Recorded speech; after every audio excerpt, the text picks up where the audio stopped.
Muy buenas noches, ¿cómo están? Bienvenidos a Medellín, Paraguay. Hoy sin Leo, que está de vacaciones, le mandamos un gran abrazo. Está disfrutando unos días de descanso y nosotros aquí para comenzar esta noche de domingo, por supuesto, con los temas que normalmente ustedes encuentran aquí en Made in Paraguay. Así que ya vamos a arrancar en esta jornada. Estábamos escuchando una hermosa canción, realmente verano del 99. A mucha gente le va a llevar seguramente aquellos años.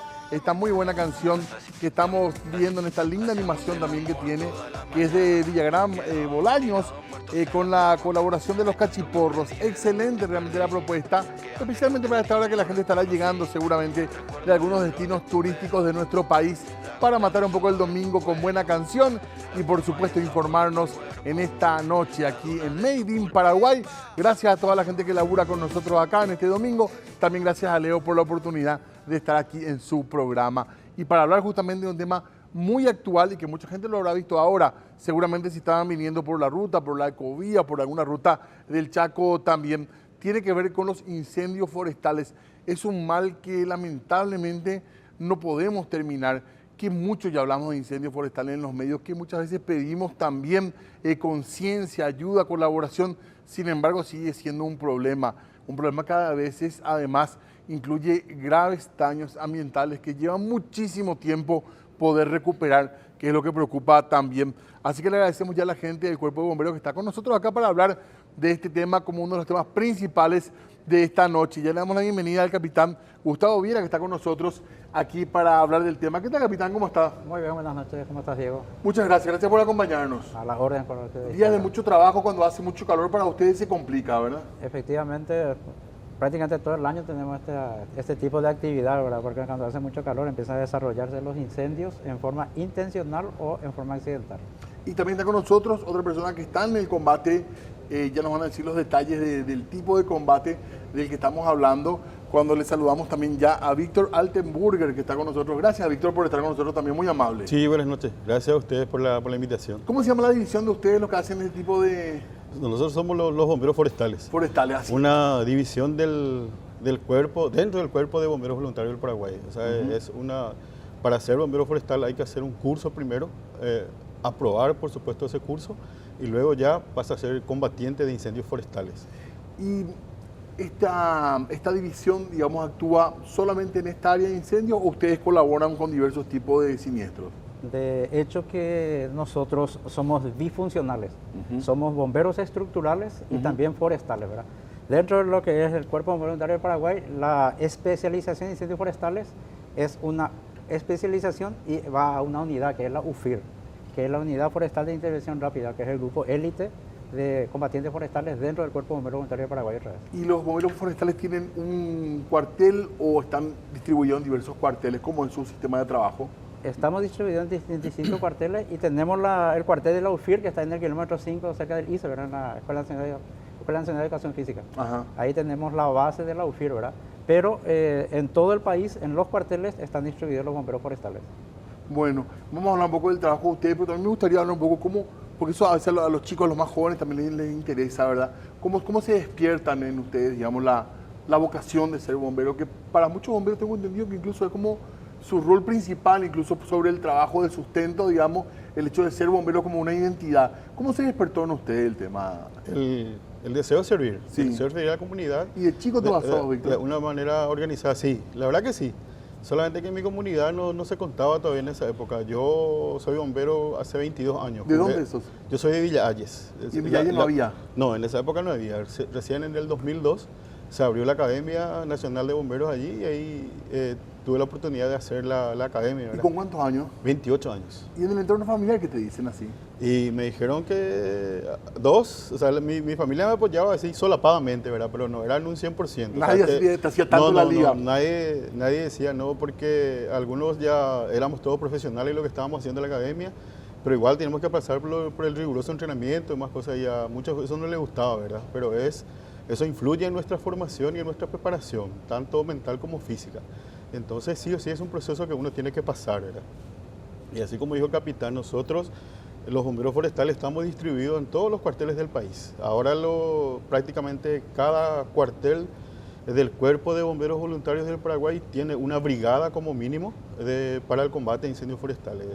5 a 6 personas que tiene el curso y aprobado. O sea, dependiendo de lo que, de la envergadura del incidente, por decir así, incendio en este caso específicamente, va y actúa esa primera cuadrilla. Si esa cuadrilla no puede controlar con el combate ahí, se solicita ayuda a cuadrillas aledañas o, como dijo el capitán, a la UFIR, que es una unidad élite de bomberos forestales. Capitán, en tu caso, ¿cómo fue? ¿Cómo fue el tema previo, digamos, la vocación? ¿Cómo surgió esto? Yo tengo 26 años de bombero, perdón. Tanto Víctor como yo somos instructores de incendios forestales hace 23 años. La vocación en mí, yo ingresé a los bomberos a los 35 años, actualmente tengo 62 años. Entré para apoyar a una hermana mía que iba a abrir el cuartel de bomberos y necesitaba gente para poder iniciar la academia. Entré como más o menos como soporte, ¿verdad? Pero finalmente me enamoré de la actividad y nació la vocación ahí. Y bueno, ya hace 26 años que estoy ahí, ¿verdad? ¿Y hubo resistencia familiar también o...? No, es muy importante el apoyo familiar, es muy importante, pero también hay algo que también es importante, el apoyo de los patrones laborales, ¿verdad?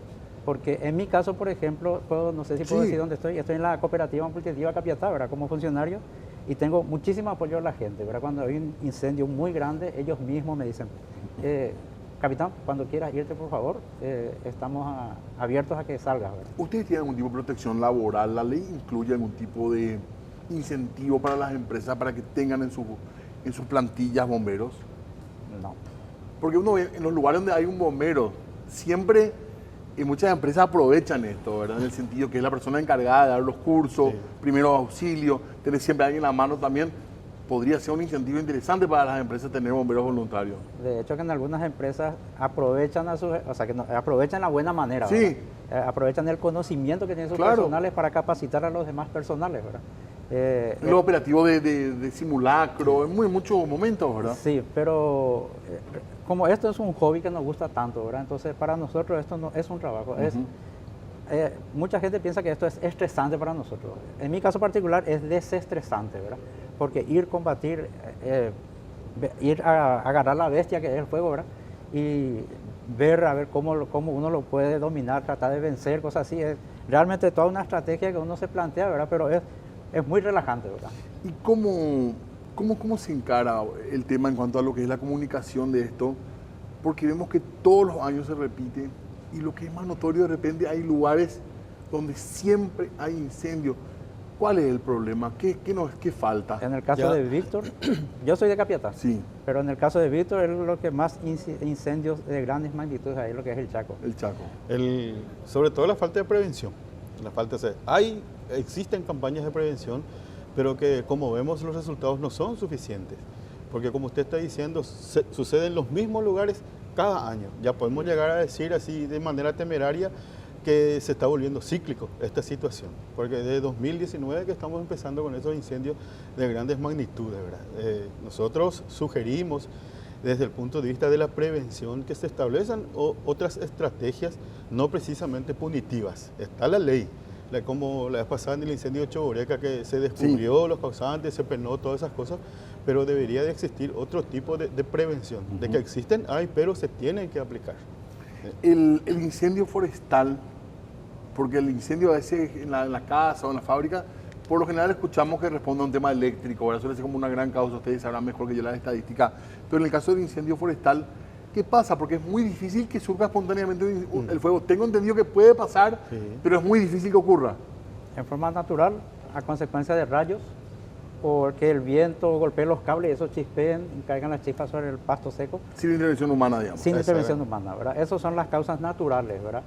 Inclusive es más frecuente el cableado que los rayos, ¿verdad? Raras veces dan los rayos. A mí en una oportunidad sí me tocó ver, ¿verdad? Pero, efecto lupa también nos comentaron alguna vez hablando con... También. El tema de la botella que uno tira, la botella con agua y la botella de vidrio, ¿verdad? Pero en general hay una mano detrás. Sí. El 99,9% es por causa artrópica, o sea, producida por el hombre. ¿Causa qué dijiste, perdón? Artrópica. Artrópica. Producida por el hombre. En algún momento, o sea, si uno llega a hacer una correcta investigación de las causas de los incendios, se va a llegar a la conclusión de que fue alguien que quemó. Nosotros en estos días, casualmente el sábado, tuvimos un incendio cerca de nuestro cuartel, en Villa Ayes. Y se inició desde un basural. Y no hay nadie, no hay testigos, ya solamente nos encontramos con el fuego, más cosas, pero así como dije, si hacemos una investigación y se ve que hay una actividad humana alrededor de donde hubo el incendio y vemos que hay restos de basura, entonces sí o sí alguien tiene que haber quemado. Es muy También, difícil que se produzca sí. así con el ejemplo que ustedes están mencionando, es muy difícil. También dicen que sigue siendo una práctica común en algunos establecimientos ganaderos, sí, que sí, eso sí. no se pudo terminar, que eso es lo No, peligroso que es para ellos mismos, ¿verdad? Está enraigado en nuestra cultura misma, el uso del fuego. El uso del fuego. Anteriormente, la quema de rastrojos, los sembradíos de algodón, toda la basura se quemaba. Pero eso se puede hacer, pero de manera controlada. Lo que se hace es, se quema nomás y se deja así. Si por ejemplo usted tiene su establecimiento y yo tengo el mío, si usted va a quemar, usted me tiene que avisar a mí para que yo tome mis medidas de precaución. Porque en sí o ciertas sí, condiciones se puede, ¿verdad? se puede. Hay que considerar ciertas condiciones atmosféricas para aplicar. Tienen que estar en cuenta, tener la pendiente del terreno, si es una pendiente muy marcada o no, el tipo de combustible. Para nosotros combustible es la vegetación que se va a quemar o que se está quemando. Y las condiciones atmosféricas, por ejemplo, la humedad, el viento, la temperatura ambiental. Esos son factores que influyen para que se origine y se propague el incendio. ¿Cómo que dicen esa ley de 40, La regla de más los de 40 30. grados? ¿Cómo es? La regla de los 30. Sí. Más de 30 grados de calor, menos de 30% de humedad y la velocidad del viento más de 30 kilómetros Más de por hora. 30. Es la Esas son ley. condiciones ideales para un incendio forestal. para que haya un incendio. ahora mismo, Ahora en este El verano paraguayo. Sí. Sí, ahora tenemos esto, inclusive ahora tenemos declarados 7 incendios forestales. Esta semana. A nivel, no, Ahora. no, Ahora, hoy, ahora, en este momento. momento. ¿Cuántas hectáreas están en riesgo ahora? Son muchísimas, ¿verdad? Las superficies donde hoy se está quemando todavía no están pasando, ¿verdad? Pero lo que sí que ya declararon de mediana magnitud, ¿verdad? Eso quiere decir que ya se está abriendo el tercer anillo de respuesta, ¿verdad? Porque el primer anillo del cuartel, segundo anillo el aledaño, tercer anillo la demás y cuarto anillo ya entra la unidad, ¿verdad? En estos días también el Ministerio del Ambiente alertó de un primer trimestre del año con sequía. Sí. Eso Muy poca para lluvia. ustedes es una alerta también especial. Claro. Sí. No contribuye nada, obviamente, ¿verdad? No. La baja humedad es terrible. ¿Y qué pasa en la ecovía? ¿Por qué siempre hay incendio en la ecovía? Y porque hay que pasar que más fumando, gente que Cazadores quema. furtivos. Están los ca- Porque ese lugar también se repite siempre. Sí. Y no es muy grande la No, extensión. pero siempre casi en el mismo lugar. Pues se pesca, se caza, ¿cuál es el tema ahí? Esa es la actividad, creo que se desarrolla en esa parte. Cuando entra el verano nosotros ya estamos preparados. Para la ecovía. Uno de esos, otro Choboreca, Cruce San Bernardino, San Bernardino, Luque, esos son los lugares, ¿verdad? Y Parque Nacional Cazapá, Parque Nacional Cerro Corá y la Paracayú. Ya más o menos saben cómo... Más o menos ya no estamos, o sea que ya estamos alertados más o menos así, entonces las unidades ya están más o menos preparadas para la respuesta, ¿verdad? Y en esa ruta de Luque a San Bernardino, ¿cuál es el cuartel más cercano? San Bernardino. San Bernardino San Y Bernardino. Luque. y Luque. Chupo, Extremo, no, extremo. no es hora de que se piense en un cuartel ahí, por ejemplo. Es muy difícil el tema de... Resulta que nosotros nos dedicamos a estas actividades Sí. a nuestros tiempos laborales libres. Claro. Entonces, establecer un cuartel de bomberos en un lugar, en este caso sería un destacamento, ¿verdad? Calculando en el peaje, por ejemplo, ¿verdad? Entonces, eso requeriría el desplazamiento de hombres a ese lugar, ¿verdad? ¿Qué conlleva eso? Gastos personales de cada uno, ¿verdad? Porque va a tener que irse en sus Claro. móviles o en colectivo, ¿verdad? Llevar los insumos para consumir, cosas así, ¿verdad? Entonces, y un lugar donde pernoctar demanda mucho gasto, ¿verdad? Entonces, es más conveniente que estén en los cuarteles y entonces van todos juntos. ¿Y ustedes pueden recomendarle al gobierno que alguna institución pública que tenga forma de combatir el fuego se instale ahí de manera más permanente? De hecho, que hemos ya capacitado a los militares en el tema de este combate de incendios forestales, a los policías, a MADES también, al Infona. Entonces, ellos, por lo menos, si es que los militares y los policías van a los incendios, ¿verdad?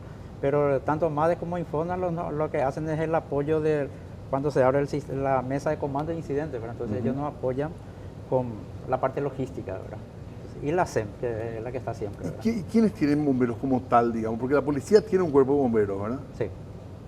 ¿Solamente la policía? ¿No hay otra institución? No, los militares ahora tienen Los militares, Parque Guazú. Sí, frente a lo que es el mar, yendo por la mano derecha y tiene una unidad específica de una rama del comando logístico que tienen sus bomberos forestales, que son militares ya capacitados y que ya fueron a combatir en varios incidentes. Inclusive tienen vehículos de bomberos o para bomberos que fueron donados por Estados Unidos, Massachusetts.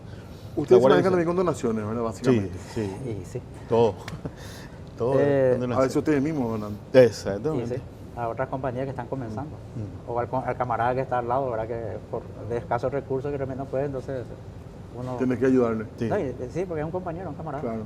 Ustedes compran sus uniformes también, ¿verdad? Sí. Sí. La otra estaba viendo justamente el combate ahí del fuego justamente en la Ecovía. Impresionante la ropa que usan en los forestales, parece que es más grande todavía, más fuerte, más pesado para hacer uniforme. Son uniformes pesados, ¿verdad? No tanto. No, En realidad, están acostumbrados ustedes. la tela en sí ya es un algodón que viene impregnado de un material ignífugo. Ajá. Se rocía el material por la ropa, pero eso solamente 40 lavados. aguanta 40 lavados. Por eso es que el bombero forestal generalmente va a estar sucio, con una ropa sucia, porque cuando más lava la camisa va saliendo el material ignífugo. El tema es que eso nos permite acercarnos un poco más al fuego, aguantar un poco más la radiación. Y cuando son estos combates que requieren varios días, choboreca por decirlo, ¿cómo hacen en el ambiente laboral? ¿Cómo se arregla eso, digamos? Se pide permiso. Se pide permiso. Sí. En mi caso, 10 días. Solicité 10 días, ¿verdad? Y me concedieron, ¿verdad? Inclusive ellos me incentivaron. Pero hay gente, hay una compañera que estuvo enfermera, Sí. que estuvo a punto de perder su rubro porque se fue para 3 días y vino en 10 días. Y casi perdió el rubro, casi. ¿Y en tu caso? Hay que solicitar permiso. Yo, por ejemplo, soy personal del Ministerio de Salud Pública y Bienestar Social, yo soy profesional de blanco y solicito permiso. En una ocasión me dijeron, está muy bien lo que hacen, pero no va de acuerdo con lo que nosotros trabajamos. Entonces, te dan permiso para ir a los incendios, pero ellos no se hacen responsables de lo que a mí me pueda llegar a pasar en ese incendio. Entonces, y así como dice el capitán, si pasan los días de permiso ya... ¿Y en cuanto a los días, hay mayor flexibilidad? Sí, ¿o no? hay flexibilidad. Hay flexibilidad en cuanto a los días de permiso, también al horario de llegada o de salida. Hay flexibilidad. Inclusive muchas veces se nos da que durante que nosotros estamos trabajando surge una emergencia, ¿verdad? Y se solicita el permiso y si en ese momento, en mi caso, no hay pacientes, entonces yo puedo salir y volver otra vez. Pero hay una flexibilidad en ese caso.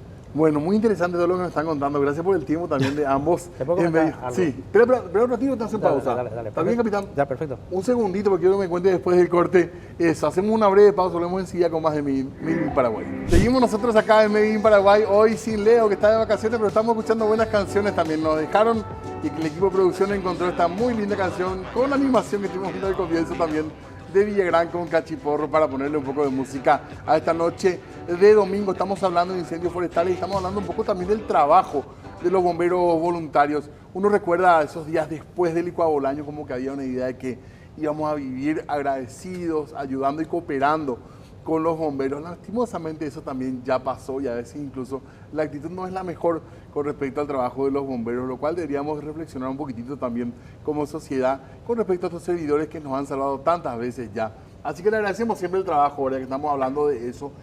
¿Qué es la recomendación para la gente, por ejemplo, que va a ir a pescar, que va a ir a cazar, que hace normalmente fuego en el campo, que se hace un asadito a lo mejor en el monte? ¿Hay buenas prácticas, digamos, para evitar que esto sea un accidente grave? Sí, evidentemente hay, ¿verdad?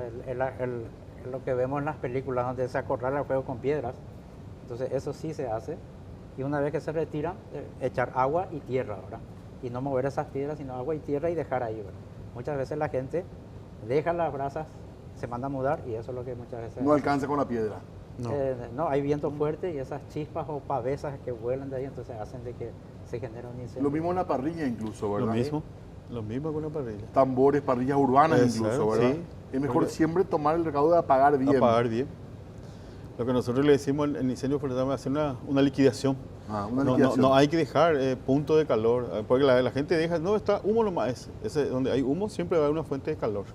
Lo que nosotros le decimos un calor incandescente. Hay calor, pero no hay llama. Y con el viento eso va soplando y puede generar un foco de incendio. ¿Y ese asado en la casa también hay que apagar así el fuego? El asado no, el carbón. El carbón. El carbón, Sí, le tiraba al asado y voy a ser el primero en enojarme. Víctor, y ahí vamos a estar todos mal. Pero sí, esa brasa que queda encendida hay que cerciorar. Lo ideal, sí. Sacar de la parrilla, o si lo vamos a dañar nuestro tambor, nuestra parrilla, sacar y derramarle agua o tapar con tierra. Prevenir, sobre todo. O cerrar, si es que tenemos la posibilidad de cerrar. Ahogar. Y más aún cuando uno está en el campo, cerca del río, por ejemplo. Por supuesto. No está prohibido hacer eso, ¿verdad? No está prohibido hacer. Lo que está prohibido es no tomar las medidas cautelares correspondientes para que pueda ocurrir, que no ocurra eso, ¿verdad? Entonces, muchas veces la gente hace porque está apurada, dejan así nomás ya, y dejan ahí y ocurre la desgracia, ¿verdad? Otras veces porque están apurados los colmeneros, por ejemplo, ¿verdad? Cuando están, hay que sacar el tema de la abeja, ya cuando tienen la miel, las abejas ya están todas enfurecidas, entonces lo que hacen es, se mandan a mudar y dejan la brasa en el lugar, y suele propagarse, ¿verdad? Que normalmente es dentro del monte, ¿verdad? Y a nivel, ya volvemos al tema de la especialidad de ustedes, ¿verdad? Y de lo que estamos hablando, pero también a nivel urbano el tema instalaciones eléctricas también algo a controlar, sobre todo en esta época de tanto calor, ¿verdad? Hay algo que nosotros no estamos haciendo, ¿verdad?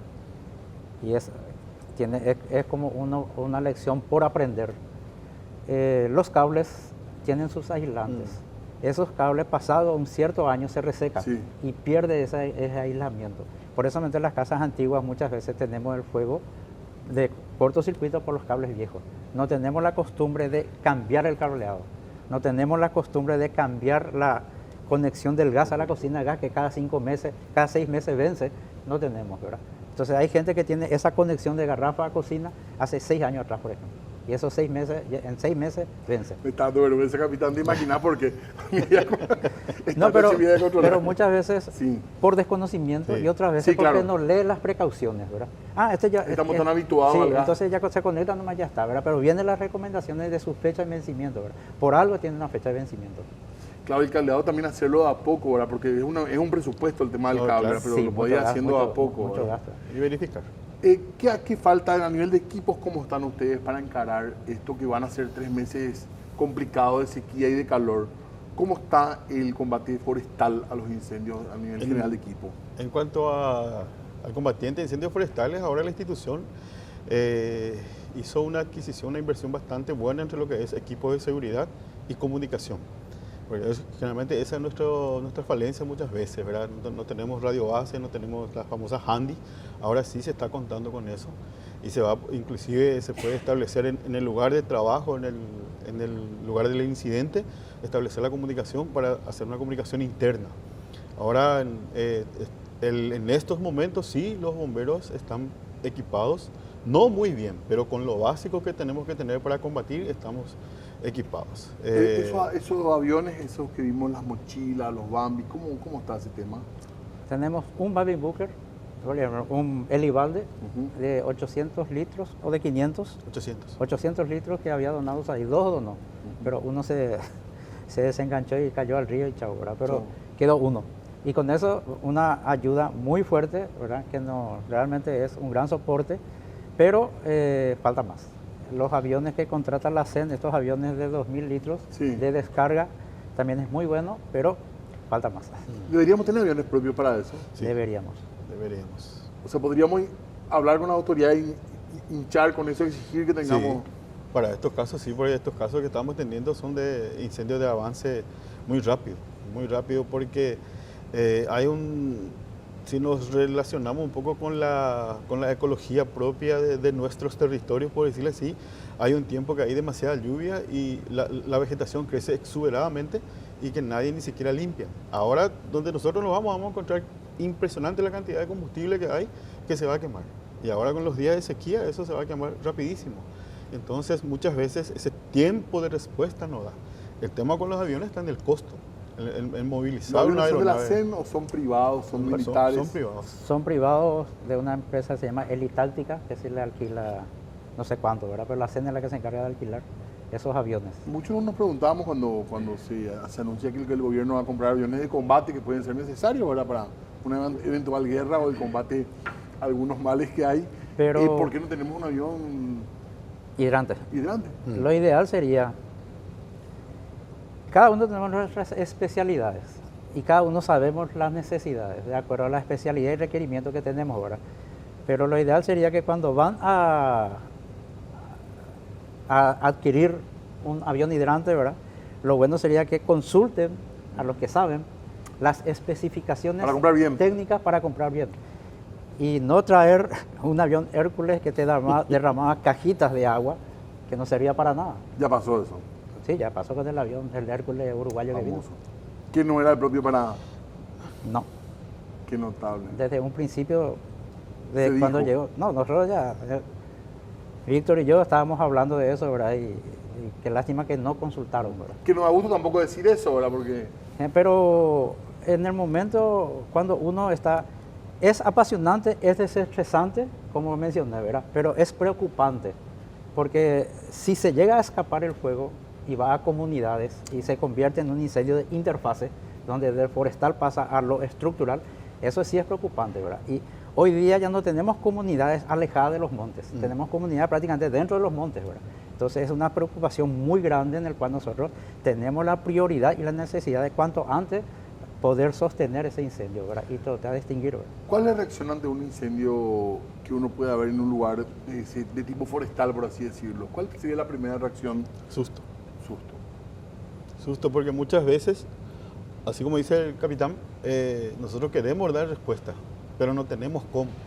O en el caso, por ejemplo, voy a hablar específicamente de una compañía del interior, que nosotros tengamos un vehículo y los vehículos que nosotros tenemos son vehículos viejos ya donados. Y a esta altura, hablando normal y rápido, ese vehículo ya tiene sus mañas.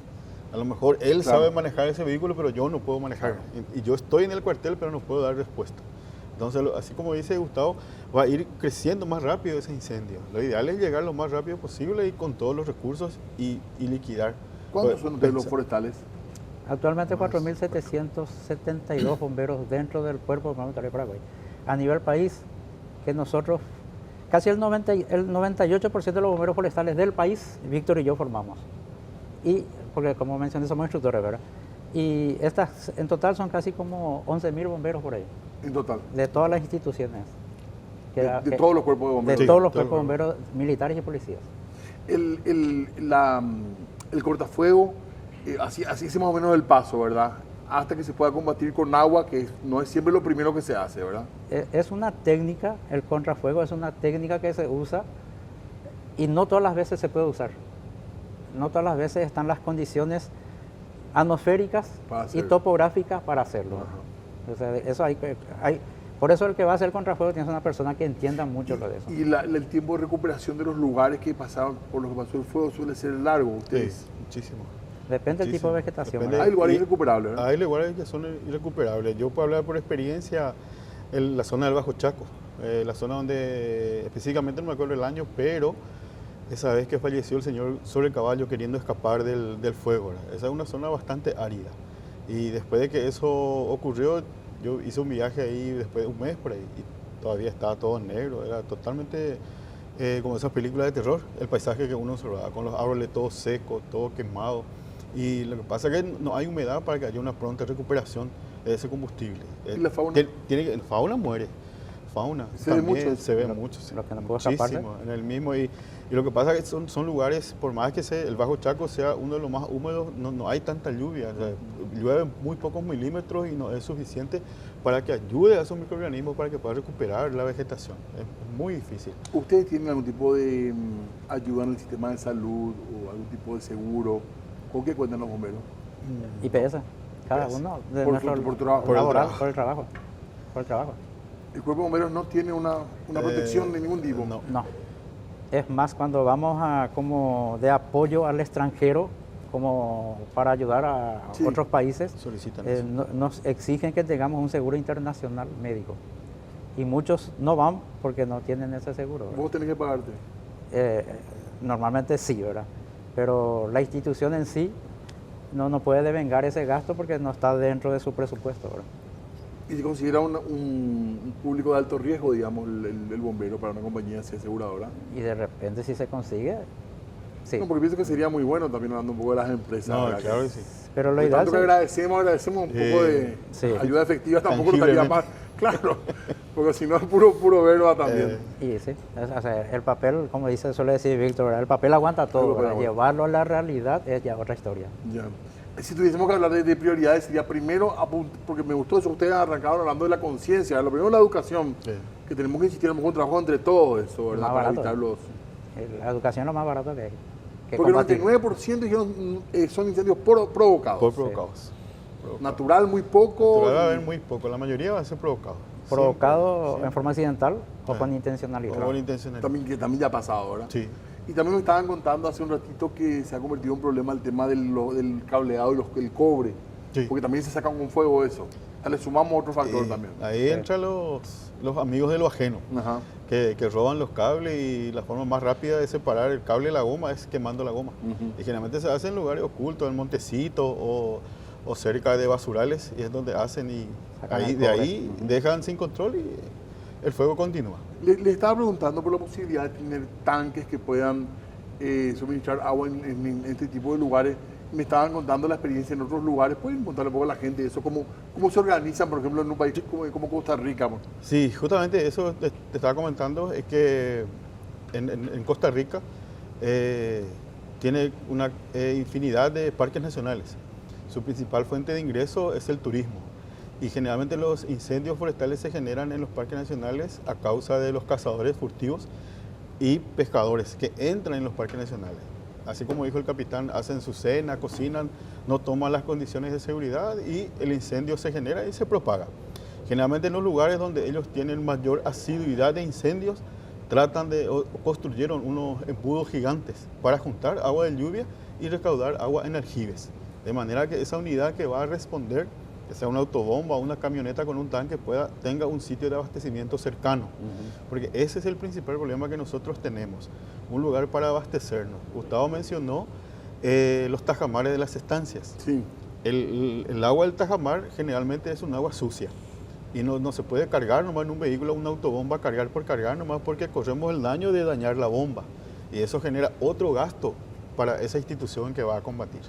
Por eso que nosotros tomamos todas las precauciones necesarias, inclusive así como estamos viendo acá en las imágenes, vemos casi todos los bomberos están teniendo las bombas de espalda, la mochila forestal. Eso ahí, por ejemplo, ¿cómo es? Esa es una herramienta artesanal, es una herramienta totalmente, así como el título del programa, Made in Paraguay, que se hace de restos de mangueras. Nosotros le decimos mangas, restos de mangas que se atan por un pedazo de palo o de madera que usa como mango, y se usa para sofocar. Para golpear directamente el fuego, en donde lo que se busca es eliminar el oxígeno y apagar el incendio por sofocación. Eso se usa, lo que vemos en la imagen es un ataque directo. Ahí directamente, como se dice comúnmente, face to face con el fuego. No hay otra forma. ¿Cuánto tiempo puede aguantar ahí? Depende del físico de cada uno y lo que haga falta. Muchas veces lo que haga falta hasta que llegue el apoyo. Ahí queríamos compartir también esta fotografía, que también es bastante conocida. Si pueden contarnos, explicarnos un poco la foto. Esta foto era tan pesada el material como que los móviles no podían entrar por los agrestes del terreno. Entonces el peón de la estancia se ofreció a llevar las mangueras hasta el lugar donde estábamos trabajando, ¿verdad? Entonces le llevó ahí a caballo, ¿verdad? Es muy impresionante. El ingenio del paraguayo. ¿Verdad que sí? Eso no va a faltar. No. ¿Hace falta más bomberos? Hay algo que en esta juventud lastimosamente se está perdiendo, que es la proximidad. El ser bombero puede ser proximista, algo así, ¿verdad? El afán de servir, ¿verdad? Por ejemplo, en esta convocatoria del año pasado, de 27 o 30 que se presentaron 10 nada más. Y de estos 10 terminaron 3. El periodo académico, ¿verdad? Que dura 9 meses. Pero sorpresa mía fue que cuando consulté con los otros cuarteles y con las otras instituciones que tienen este mismo problema también, de que hay muchos menos voluntarios, o sea, hay muchos menos aspirantes que se presentan a bomberos. Entonces, posiblemente, si es que no hay un despertar de conciencia, en 30, 40 años más, todos los bomberos del país van a ser rentados porque van a necesitar pagar a gente para que vayan a apagar los incendios, ¿verdad? Porque el voluntariado se va a extinguir. pero en general en los países es el voluntariado el que sostiene, ¿verdad? Sí. Sí, Ese es un poco el espíritu de los bomberos, ¿verdad? sí. Comparando los bomberos contratados, digamos, no quiero decir profesionales porque parece que lo de ustedes no es profesional y es ultra profesional, pero los bomberos pagados, digamos, son muchos menos, ¿verdad? Sí.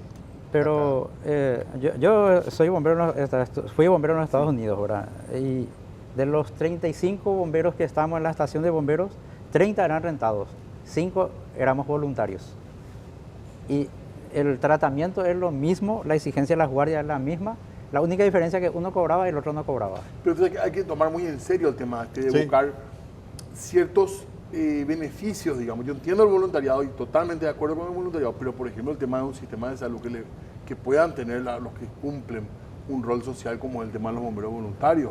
No quiero comparar con otros servidores públicos Claro. de dudoso aporte a la patria. Para no ser malo que es domingo, vamos nomás a decir que ustedes pueden trabajar como otros y tener también algún tipo de cuidado en el tema de salud, por lo menos una ventaja, ¿verdad? Porque Pero- si no, es toda espalda del voluntario, ¿verdad? Pero también cuenta mucho el perfil del que va a ser voluntario. Cuenta muchísimo, ¿verdad? Porque hay mucha gente que entra con segundas intenciones dentro del cuartel, ¿verdad? Aprovecharse de los incendios para agarrar lo ajeno. Ha pasado también. Sí, ha pasado y fueron expulsados del cuerpo, ¿verdad? Claro. Con baja deshonrosa. Entonces, como en todos lados, ¿verdad? Como en todos lados. Entonces, tenemos nosotros un test psicotécnico que se le hace a ellos para ingresar, ¿verdad? Pero muchas veces no siempre el test psicotécnico es muy, Alcanza. no llega al alcance que pretendemos, ¿verdad? Bueno, si no hemos estado hablando durante tiempo, ojalá que sean pocas veces en el sentido que va a ser un periodo de mucho trabajo para ustedes, pero ojalá que no tengamos tantos incendios, pese a que las condiciones parece que van a ser las favorables, lamentablemente, para eso. Lo que yo Así- quería comentarte sí, hace rato, por favor. que me cortaste, ¿verdad? Ah, antes de la pausa, perdón. Sí. ¿Te enojaste, capitán? No. La única ocasión, y justo vos mencionaste Cuavo Bolaños, la única ocasión donde el patrón le echaba al empleado bombero, andate a trabajar a los bomberos y no vaya a venir acá, fue en Cuavo Bolaños. La única, fue una situación tan densa, donde murieron 421 personas, donde estuvimos trabajando 15 días continuados, ¿verdad? Que al segundo día que el personal aparecía a su empresa, ¿y vos qué haces acá? Vos tenés que estar allá con los bomberos, siga, va a desaparecer, ¿verdad? Y la gente iba, gracias, ¿verdad? A hacer el trabajo, ¿verdad? Pero eso duró 7, 8 días nada más, después ya venía que hay que producir, ¿verdad? Pero muchos estuvieron más de un mes inclusive, ¿verdad? Claro, queda un poco de eso también. Es más, la directora de lo que es ahora el Cuavo Bolaños, creo que es un Memorial. memorial, es Es bombera. Tania Pechi, Sí. que es capitán, ¿verdad? Fue bombera, estuvo trabajando ahí, que es mi camarada, ¿verdad? Estuvo trabajando ahí y hoy día es directora de ese lugar, ¿verdad? Bueno, que nos quede ese lugar también un poco para recordar siempre eso, ¿verdad? Yo no vuelvo a ese lugar. Y ya no más. No podés, capitán. No, por respeto a todo lo que pasó. En serio, me decís. Así es. Y hubo más hombres bomberos que desertaron después de Cuavo Bolaños que mujeres. A ellos llegué a la conclusión que las mujeres soportan más este tipo de situación. Fue un evento que hizo que muchos bomberos dejen de ser bomberos. Sí. Por lo impresionante que fue eso. Y hay que estar ahí para ver realmente, porque tanto Vito como y yo los dos estuvimos, ¿verdad? También, aparte de los 932 bomberos que estuvimos en la primera respuesta, esa primera entrada hasta el día siguiente, al mediodía por ahí, eran cosas muy tétricas lo que veíamos, ¿verdad? Cadáveres abiertos, explotados, gente quemada pidiendo ayuda. Niños también, ¿no? Niños, eso es lo que más Claro. duele. Bueno, más Pero golpeado. Sí. por eso.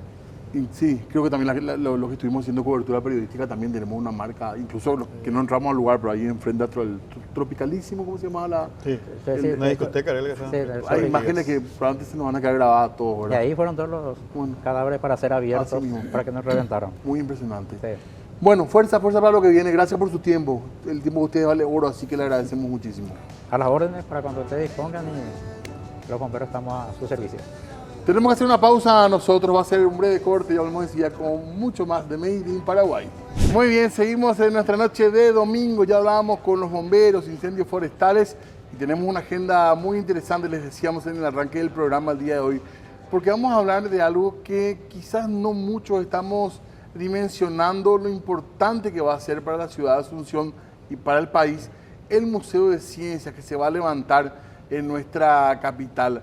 Es un museo que va a tener características realmente impresionantes, que va a ser un hito, suponemos, de visita, va a ser un motivo para venir incluso a Asunción, al Paraguay, a conocer este sitio que va a estar, tengo entendido, en la Costanera. Ya nos van a contar en detalles con respecto a este tema, donde mismo va a estar. Y para eso tenemos a Paola Martínez, que es directora del MUSI, justamente, que nos visitan esta noche. ¿Cómo estás, Paola? Muy buenas noches. Hola, Diego, ¿cómo estás? Muchas gracias, saludos a la audiencia en esta noche. Bueno, ¿a cuánto estamos de tener el museo andando? Bueno, ya hay un pequeño MUSI, pero ¿cuándo tenemos el gran MUSI? ¿Cuándo estaría listo? Nosotros tenemos la esperanza que una vez que empecemos obra podamos abrir puertas en 2 años y medio, máximo 3. Tenemos un equipo constructivo liderado por el arquitecto Luis Ayala, y estamos de hecho muy contentos por la oportunidad de poder trabajar con él, ¿no? Es uno de los más reputados arquitectos nacionales, no residente inclusive en Paraguay, y el poder tener la oportunidad de empezar, bueno, significará ya seguir a toda marcha para finalmente abrir en ese periodo. Un proyecto espectacular. Sí. Y está Rodrigo también con nosotros, que es astrónomo. Estoy intentando decir astrólogo, Rodrigo, pero no, porque le da algo, sí, por favor, le da algo. Creo que debe ser frecuente, ¿verdad? Sí, es muy frecuente. Sí, pero no vamos a hablar de cáncer ni nada de eso, vamos a hablar de los astros. ¿Qué tal? ¿Cómo estás? Gracias por venir. No, gracias por la invitación. Mira, estamos súper contentos, muy ansiosos por ver lo que va a ser el futuro planetario que vamos a tener. Que en el mundo el planetario siempre es como la joya más preciada de los museos de ciencias, y no va a ser diferente en nuestro caso, ¿verdad? Entonces, y más aún por el nombre que va a tener y por todo lo que implica ese... Porque va a ser grande en este caso. Va a ser grande, va a ser tan grande o más que el planetario de Buenos Aires. Va a tener capacidad para 150 personas, un domo más o menos de 18 metros de diámetro. Entonces estamos hablando de proporciones muy grandes a las que estamos acostumbrados de ver. Y además con tecnología, ¿verdad? Tecnología de punta, lo último en tecnología, a tal punto que va a ser la primera en su clase en toda América del Sur.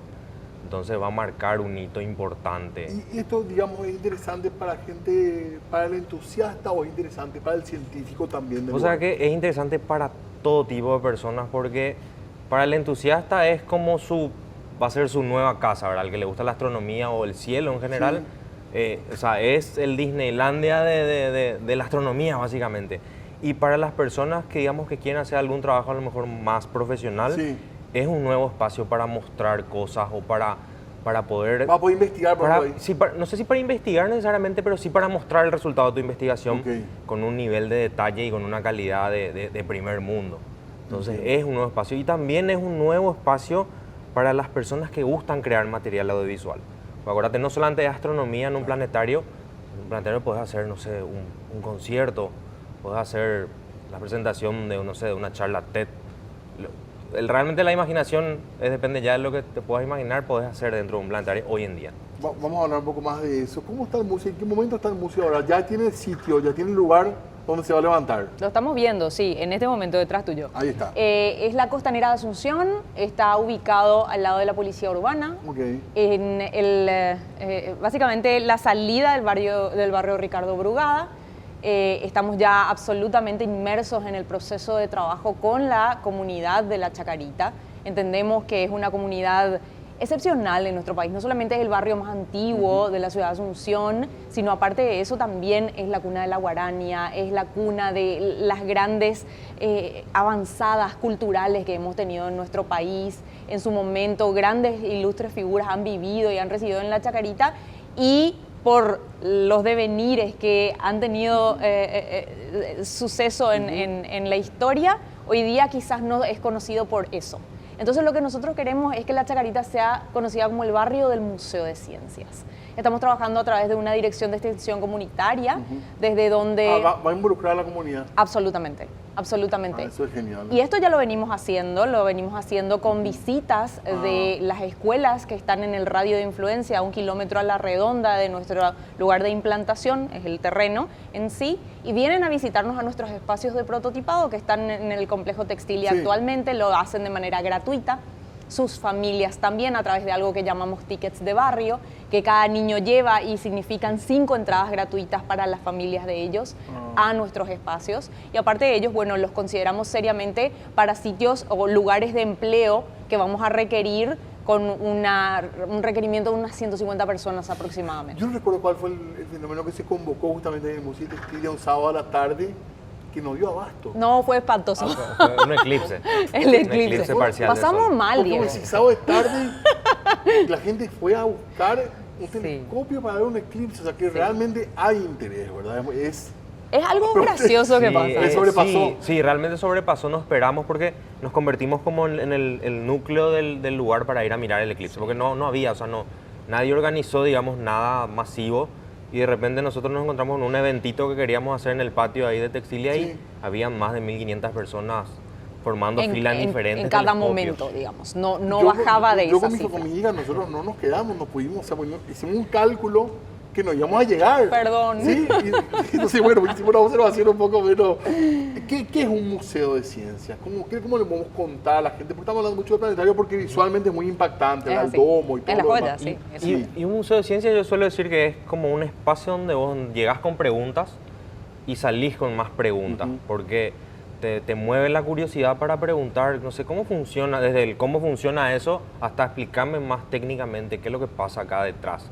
Queremos saber siempre qué ocurre detrás de lo que sea que estemos observando. Entonces, en un museo de ciencias vos venís como para conversar con un mediador, le llamamos a nuestros chicos que se encargan de interactuar con el público, y venís y le haces una pregunta y él te contesta probablemente con otra pregunta y hay una conversación ahí. No es tanto como un monólogo donde vení vos a escucharme y yo te digo todo lo que sé. Es más bien conversemos, ¿querés saber? ¿Te interesa esto? Te explico más, me haces preguntas y así vamos conversando. Es como un ambiente más ameno de amigos. Sí. Que en este caso tiene una casa muy genial, ¿verdad? Porque es un museo y tiene un montón de cosas para ver. Porque, perdón, está el planetario en sí. Sí. ¿Qué otra dependencia va a tener? Bueno, ese es el punto, y es un punto no menor el que vos traes a colación, que es que un museo de ciencias interactivo no es su planetario. La astronomía es una ciencia, pero hoy día la mirada de los museos de ciencia interactivos implican que se apliquen las ciencias en sus transversalidades. ¿Qué quiere decir eso? Las ciencias están en todo, están absolutamente en todo. Estamos usando física, estamos haciendo química, si es que hervimos agua para el café o para hervir huevos, estamos todo el tiempo aplicando y siendo vectores de las ciencias a lo largo de nuestras vidas los humanos. Entonces, vamos a tener exhibiciones, zonas de exhibiciones que van a tocar diferentes ciencias y lo van a hacer a través de exhibiciones, algunas de ellas que van a ser fijas y otras que van a ser temporales, y la idea, justamente con esa temporalidad, es lo que estamos ensayando hoy día en los espacios de prototipado. Y principalmente generar ese vínculo con la gente que nos permita a nosotros practicar nuestra misión, que es despertar la curiosidad usando la ciencia como excusa. Porque nosotros creemos genuinamente que el Paraguay va a ser distinto si empezamos a involucrar a las ciencias como algo que no es una cosa de laboratorio cerrada, reservada solo para los que les gusta la matemática, los que les gusta la física o lo nuclear. Exactamente, no, es para todos. Y por eso, y porque no hemos tenido acceso a experiencias de aproximación a las ciencias desde pequeños en nuestro país, porque nunca hemos tenido un museo de este tipo, es porque nosotros creemos que nos hemos decantado por carreras tradicionales, que ya quizás no aplican del todo para el siglo en el que nos encontramos. Claro. Entonces entendemos que estamos delante de una tarea que es fundamental. Justo estaba pensando en eso, quizás esto también va a ser una apertura para muchos chicos, niñas, ¿verdad? De pensar en una variedad de carreras más interesantes, ¿verdad? Sí. Con todo esto, ¿verdad? Sí. Que se abren las posibilidades. Y que MUSI es una fundación. Es así, o sea, a ver, MUSI está regida por una fundación, la Fundación MUSI. MUSI es una institución en sí, sin fines de lucro, y básicamente lo que hace la Fundación Rectora, que es la Fundación MUSI, es asegurar fondos que nos permitan nuestra subsistencia, entendiendo que los costos que nosotros generamos por precios de entradas y demás son básicamente simbólicos. Un costo de entrada para el Planetario San Cosmos hoy día, del que Rodrigo es director, es de 35.000 guaraníes, costo de un lomito. Entonces el costo para ingresar al Tatacoa Lab, que es nuestro espacio de exhibiciones, es de 20.000 guaraníes. para el Museo Grande se proyectan costos también muy accesibles que permitan entregar una oferta de clase mundial a la gente, pero a un costo muy... ¿Y esto va a quedar siempre en manos de la fundación o como del plan? Tiene que ser para mantener nosotros una independencia en cuanto a lo editorial y lo que nosotros presentamos como museo. Y acá hay un gran aportante, ¿verdad? Sí hay. Ese es el tema, ¿verdad? Es así, es así. Es muy simpático porque Rodri es una de las primeras personas que recibió la conexión con nuestro fundador y me encanta siempre esa historia y por ahí la puede contar en breves minutos. Se llama Dave Peary, es un californiano que ¿enamorado del Paraguay? Le ama profundamente a Paraguay. Y Rodri, contá lo que pasó una vez. Creo que fue un sábado de madrugada, recibí un mensaje en un grupo de aficionados a astronomía al cual formo parte y un señor me pregunta por los aficionados en Paraguay que tenía una idea de abrir un planetario y un museo de ciencias. Y lo primero que pensé, no, este me quiere estafar, me quiere heredar alguna fortuna de Nigeria y algo así. Entonces, ¿Una transferencia? Sí, una transferencia. Entonces no le hice mucho caso hasta que empezamos, seguimos hablando y después ya era una llamada de Zoom y ahí como que, bueno, tiene cara por lo menos, hablábamos, conversamos y se veía muy real y nada. Y después fue una bola de nieve que fue, en un momento terminé yo en un viaje de estudio para el museo que no existía todavía en otro país para asistir a una convención de planetaristas de América del Sur. Y ahí como que, bueno, me cayó la ficha que sí. Bueno, al arquitecto Ayala le pasó más o menos así, ¿verdad? Exacto. También una llamada, te hicieron una broma. Sí. Y bueno, finalmente va a ser... ¿Cuándo podemos tener esto listo? Yo insisto con las fechas, perdón. No, nosotros somos los más ansiosos. Sí, o sea, me imagino. estamos en este momento, de hecho, en este momento nos encontramos cerrando los procesos de permisos municipales para poder iniciar obra. Necesitamos determinar, escoger constructora. Para eso hay una serie de estimaciones de costo que se tienen que terminar y a partir de eso ya tendremos vía libre. Y en cuanto a la gente que trabajaría ahí eventualmente, ¿sería el grande también eso? ¿Cómo está? Y mucho depende del costo. O sea, lo que nosotros quisiéramos es poder trabajar lo que se dice round the clock, o sea, todo el día, que se trabaje de noche de día. Esto siendo lo menos invasivo posible en la paz de la comunidad, o sea, no queremos generar tampoco una situación de incomodidad, pero dentro de lo que se pueda. Dicho eso, hemos solicitado a través de nuestra dirección de extensión comunitaria que lleva adelante Lucía Callizo, que la comunidad también sea parte, dentro de lo posible, del proceso de construcción. Y eso se manejará según los requerimientos técnicos que tengamos. El planetario no tiene fecha de inauguración, pero ya tiene nombre. Tiene nombre. Y bueno, creo que caía de Maduro el nombre, pero de cualquier manera es muy lindo que se llame Horacio Servín, ¿verdad? Creo que es una persona a la que todos le extrañamos, ¿verdad? Sí, realmente el profe dejó un vacío muy grande en todo lo que él hacía por la astronomía. Porque él lo hacía por pasión, a él no le movía el dinero ni nada, él lo hacía, vos le llamabas a las 11 de la noche. Autodidacta también, Es ¿verdad? muy autodidacta, él decía yo soy astrónomo aficionado, porque él no se recibió de licenciatura en astronomía.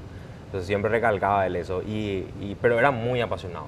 De lo que sea del cielo, inclusive si le llamabas para saber si iba a llover, él feliz te iba a decir, bueno, miraba su aplicación y te decía así. Claro, apenas había un fenómeno, los aniversarios del Apolo 11, había tantas cosas que sí o sí le llamábamos a él. Y se lo extraña mucho realmente, pero también creo que es un gesto hermoso que se llama así el planetario y queremos compartir esto con ustedes.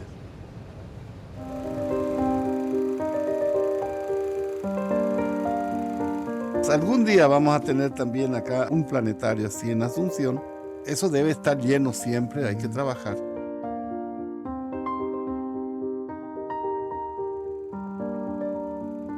Era un amante de la ciencia, un hombre que transformó muchas vidas.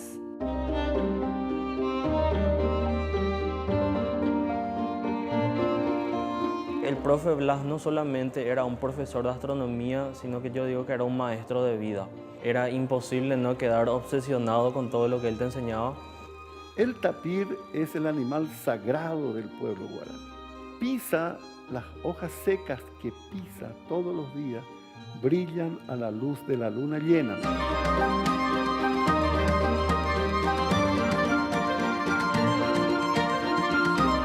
Y cuando estábamos en el campo, parecía un planetario, porque te rodeaba completamente de ese cielo hermoso. Siempre que vamos al Chaco, nos impresiona mucho.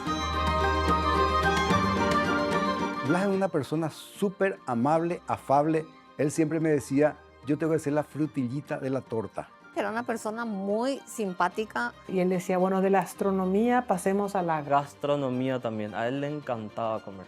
En pocas palabras, un gran tipo. nosotros somos polvos de estrellas.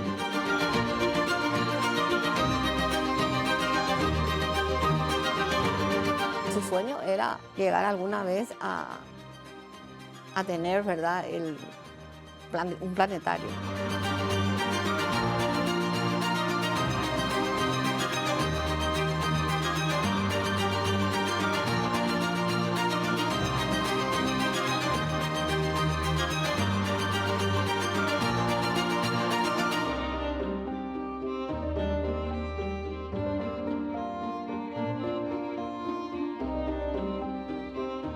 Queremos organizar algo bueno para el próximo eclipse solar que vamos a tener en Paraguay y espero que todos estemos juntos en un lugar allá arriba, no abajo, porque va a ser el 16 de enero del 2075. Hasta esa fecha.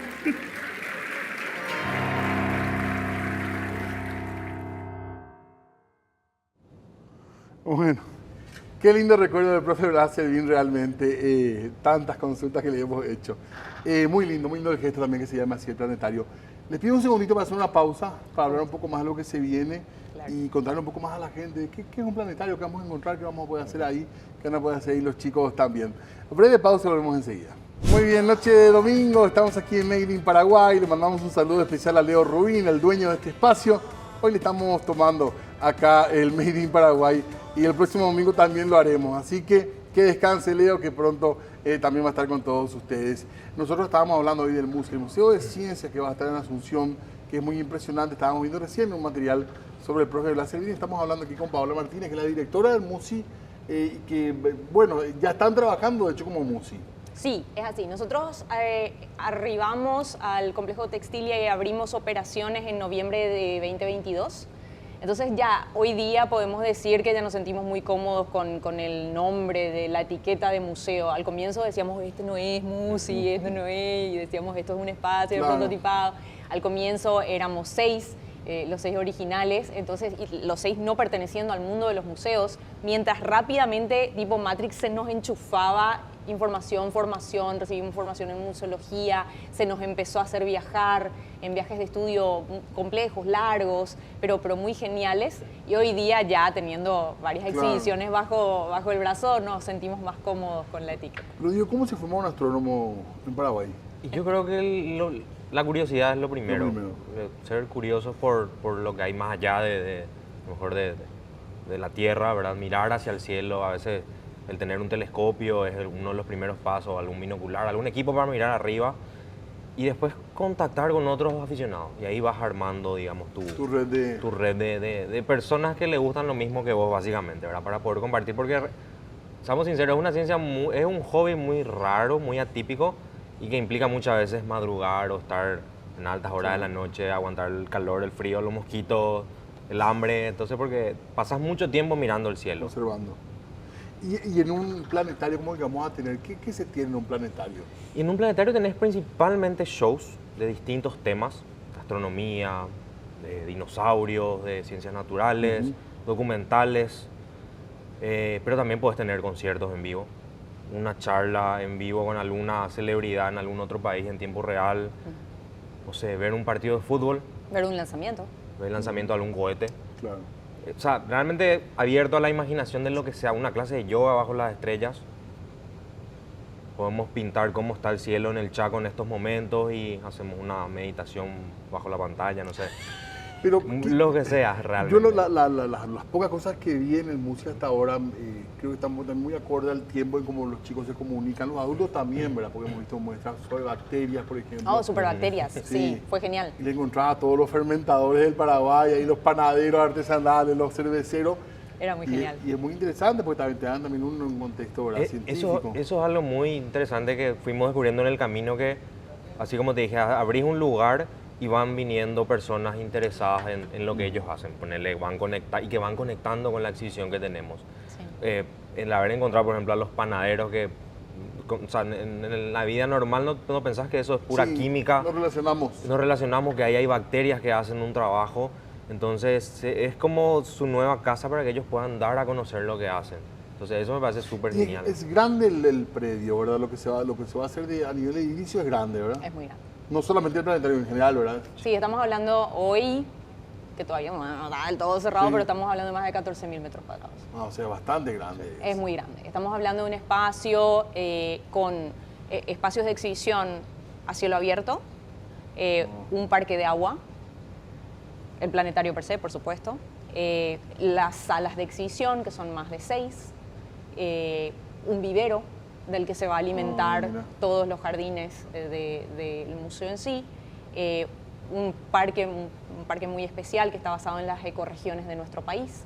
Entonces uno va a poder caminar y ver las plantas, la vegetación, y esperamos un poco de los insectos de cada una de esas ecorregiones de nuestro país. Entonces probablemente es el proyecto más ambicioso de la historia ¿Y las en los instituciones museos. tipo UNA, MEC? Ellos son nuestros amigos. Todo el mundo está pendiente. Ellos son nuestros amigos ya hoy. Eso es lo que nos encanta siempre que tenemos la oportunidad de llegar a la gente a través de los medios, contar que no es algo que se está trabajando a futuro. Esto pasa hoy. O sea, con Superbacterias, FASTEN fue uno de nuestros grandes aliados. Muchos de los investigadores del CONACYT, muchos de los investigadores PRONI tienen mucho que ver en las distintas exhibiciones que vamos haciendo. En la última que hemos cerrado, que se trató específicamente de ornitología de aves, en nuestro país, observadores han tenido su paso por nuestras exhibiciones, son parte de la programación que ofrecemos. Entonces, esas miradas que son fundamentales, que vienen de los investigadores, los que están llevando a cabo el trabajo en laboratorio, salen por primera vez de sus espacios, la gente puede tener acceso a ellos y a conocerlos. Para una exhibición que se llamó El Niño y la Niña y trataba específicamente de estos fenómenos meteorológicos, hicimos una programación específica con un reputadísimo meteorólogo en nuestro país, y vino un nene que quería ser meteorólogo cuando sea grande. Vino con su cuadernito y era una cosa para nosotros que era excepcional, porque decíamos, es que eso va a abrir mucho, ¿verdad? Un museo de eso este es, tipo, de ¿verdad? eso se trata. Acercar mucho a la ciencia de una manera también que sea agradable, ¿verdad? Es así. Y el trabajo que están haciendo es a pulmón. Y estas instituciones lo hacen con menorísimo presupuesto, con muchísimas ganas, con muchísima pasión y muchas veces limitados por esas... Y estaban diciendo que en la región incluso no hay muchos lugares como este. Hay pocos. Cada país tiene ciertamente una oferta quizás con muchísimo más tiempo de desarrollo. El más nuevo de los espacios abiertos de este tipo está en Brasilia, que es un museo también de ciencias interactivo, que está diseñado por nuestros amigos del Exploratorium de San Francisco, a quienes hemos visitado. Y ciertamente cada uno de los países tienen ofertas, pero es costosísimo ponerlas al día y hacer el ayornamiento necesario. Entonces MUSI será la oferta más nueva, más vanguardista. No sé si podemos ver con una pantalla completa alguna de las imágenes de lo que es la maqueta, el proyecto, así en realidad, para que nos vayan explicando un poquitito también qué es lo que vamos a tener como museo de ciencia. Ahí se ve un poquitito, ¿verdad? Sí. De lo que sería parte. Ese domo que ven es el planetario. Ajá. Ahora, el planetario, Luis lo pensó de manera que, Rodrigo será el director del planetario de la Servín, pero de manera que vos, desde donde estés en el museo, no importa dónde estés, puedas verlo. Ajá. Y sea como tu guía, tu referencia del edificio, básicamente. Aquí estamos viendo algo que se llama escalera de aprendizaje, lo veíamos en la pantalla, en la imagen anterior. La escalera de aprendizaje es un espacio súper lindo que permite que los visitantes se congreguen de manera orgánica y se sienten cómodamente sea una clase, un grado que nos está visitando, se congregan, hay ejercicios, hay conversaciones, hay charlas, o se puede dar hasta un conversatorio de manera espontánea, y son muy, muy especiales, muy lindos realmente. Qué impresionante, y eso me imagino la vía también que la Costanera de hecho tiene muchísimo, pero va a ser como una cosa bastante importante, ¿verdad? Sí, realmente hoy en día en ese pequeño espacio que tenemos en Textilia llega mucha gente. Llegan muchos extranjeros también que están, digamos, ya con ese chip de ir a visitar museos, que es justamente lo que queremos hacer con estos espacios, que la gente aprenda a ir a un museo y no solamente a ir una vez, sino a volver a ir. Porque aquí no hay muchos museos de ciencias, no hay como tal, ¿verdad? Tenemos museos de ciencia natural, que no es lo mismo. Que es el que está en el... Tenemos uno que se encuentra en San Lorenzo. Ok. Lleva adelante o está bajo la rectoría del MADES. hacen un trabajo con muchísima pasión. Hemos colaborado con ellos, con el Museo de Historia Natural del Paraguay para nuestra exhibición Yaquebicho, que fue nuestra primera exhibición propia. Y aparte está el del botánico. Se agotaron las entradas también, parece, tengo entendido, ¿verdad? Bueno, todo el tiempo, lo que es el récord de asistencia que hemos tenido hasta ahora. Okay. Nunca hemos tenido tanta gente como con Yaquebicho. Muy impresionante. Que es una exhibición propia, por primera vez, de un Museo de Ciencia Interactiva Paraguay. Nada mal. ¿Y van a continuar por de pronto ahí en Textilia? Sí. Esa es la idea. Tenemos que. Seguir hasta que se pueda enganchar con lo otro. Sí, porque las necesidades del lugar y lo que se invirtió para abrir San Cosmos, que es el primer planetario digital del Paraguay, no es menor. Entonces no podemos permitirnos. Claro, no es tampoco algo tan temporal, ¿verdad? Uno ve ahí, hay una infraestructura también ya Claro, puesta, claro. ¿no? Y además el espacio nos sirve muchísimo para aprender, porque es el primer planetario digital del Paraguay, entonces necesitamos aprender muchísimo para que todo ese conocimiento poder llevar después al planetario grande. Entonces, bueno, qué interesante. Nos emocionamos también con el profe Blas, que bueno, estuvo ahí en las imágenes también recordando un poco lo que estaba. Qué lindo gesto, ¿verdad? Que lleve su nombre también, así que... Hay que decirlo, tenemos que agradecer a su familia que nos hizo como el enorme gesto de confianza y de cariño de permitirnos usar el nombre. Okay. Así que... Sí, realmente yo soy eternamente agradecido por eso, ¿verdad? Por ese, pero realmente fue una decisión que desde el día 1 Dave me dijo, te tiene que llevar, no puedes no llevar otro nombre que este, entonces hagamos lo que tengamos que hacer para que eso suceda. Bueno, excelente. Gracias por venir a ambos, muy amable, y vamos a estar charlando, ¿verdad? Frecuentemente hasta que llegue ese día de la inauguración, por supuesto, ¿verdad? Sí, bueno, más bien, no podemos perder la oportunidad, aprovechando que estamos aquí, de invitarlos a todos a visitarnos ¿Qué es lo próximo? Bueno, lo próximo es nuestro primer prototipado del año, es un verano en el museo. Estamos prototipando la próxima exhibición de Musi. El Planetario San Cosmos está presentando un nuevo show, se llama Más Allá del Sol. Es muy, muy genial y está doblado con voces paraguayas. Mira qué bueno. Sí. Eso es algo también que vamos aprendiendo todo este tema. ¿Se puede ver ahí? Se puede ver en San Cosmos ya desde la próxima semana. Bueno, excelente.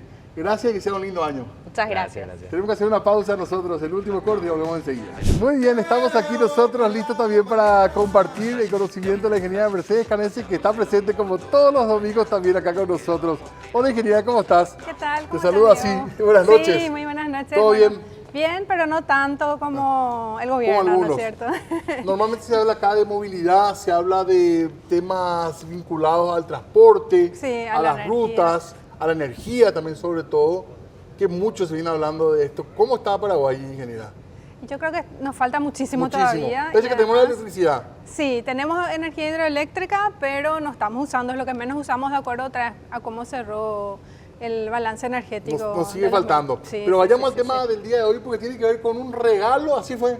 Un regalo de Reyes. Regalo de Reyes, realmente. De fin de año. Del gobierno. Del gobierno, aumentando los peajes, tarifazos en los peajes en casi todos los puntos del país.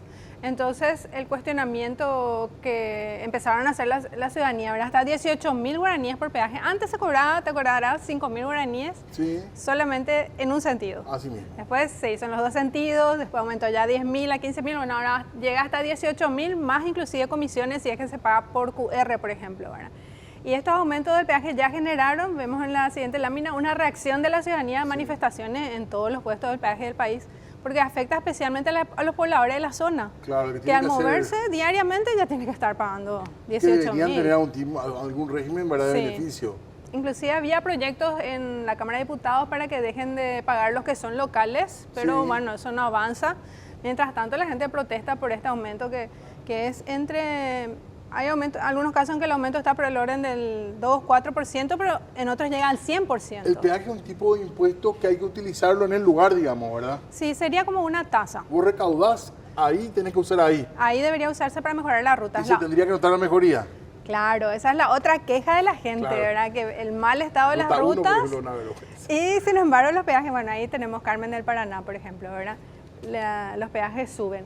Inclusive el ingeniero Germán Pankov cuestiona que los peajes se cobren porque, de acuerdo a la Constitución, en el artículo 179, todos los tributos tienen que ser por ley, y la ley por la cual se cobra el peaje es un decreto ley, el 198 del año 59. Del 59, sí. O sea, entonces, no estaría vigente. Está desfasado, realmente no podemos decir que no, yo no soy abogada tampoco para decir que no está vigente la ley, pero sería ideal que sea una nueva ley que establezca Acuerda claramente. los tiempos también, ¿verdad? Sí. Y lo que tenemos como otra herramienta para poder hablar de los tributos es el tema de las concesiones y las APP. ¿Por qué aumenta el peaje?